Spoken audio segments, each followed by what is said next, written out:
有弟兄姐妹问说，我的亲人过世了，我从来没有看过他去教会，或是没有听说他听到福音，那耶稣会不会再去阴间、去地狱跟他传福音呢？首先现在就算没有信耶稣的人，他们也不会去地狱，没有去硫磺火湖，他们现在都在阴间。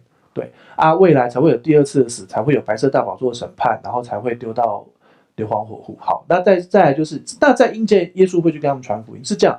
每一个人都必须是在活着的时候选择他要不要信耶稣，应该这样说，在灵魂还没离开世上的时候来选择要不要信耶稣。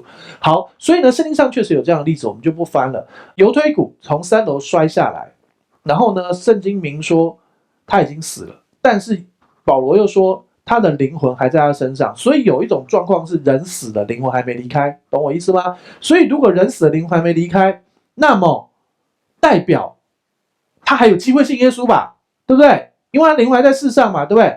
所以有一种可能第一，比如说昏迷了，我们也讲过常常这个例子，在昏迷里面，在死前很多人都会弥留的。神可能灵魂还在世上的时候，说这个时候去跟他传福音，他可能信吗？但是他这辈子还是没去过教会，他这辈子还是没有去过任何你做的任何神的事。可是因着你的代祷，因着你是基督徒，记得吗？你是义人，别人会因为他是你的亲戚，是义人的亲戚而蒙福，所以神会因着你的代祷，特别可能在这个弥留的时候，特别去造访他，他信了耶稣，所以你根本不知道，结果最后你去天堂看到他，因为他在最后那一刻他选择跟耶稣，然后他就得救啦。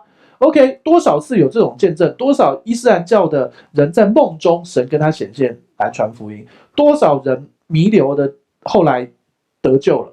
对，我们有那个弥留，然后昏迷，然后醒来的。但是如果人已经真正灵魂离开这个世界，耶稣是不会去阴间跟他传福音的，不然就不公平啦。那就大家都不要传福音啦。大家都不要传福音啦，就摆着，反正耶稣会做啊，那我们就摆烂就好。当然，我相信我们弟兄姐妹不会这样，但是神只要告诉我们要把握传福音的机会，因为老实说，不是只有得救，最好今生他们就信耶稣，然后就能够在世上享受美好的福分，就很像是你希望你的孩子享福多久？当然是越多越好，还是最后一刻才知道我是享福的，然后对不对？太可惜了。但是我们的代祷大有力量，神可以派天使。神可以自己在梦中来造访他们，在昏迷、在弥留中造访他们，使他们得救。希望你回答你的问题。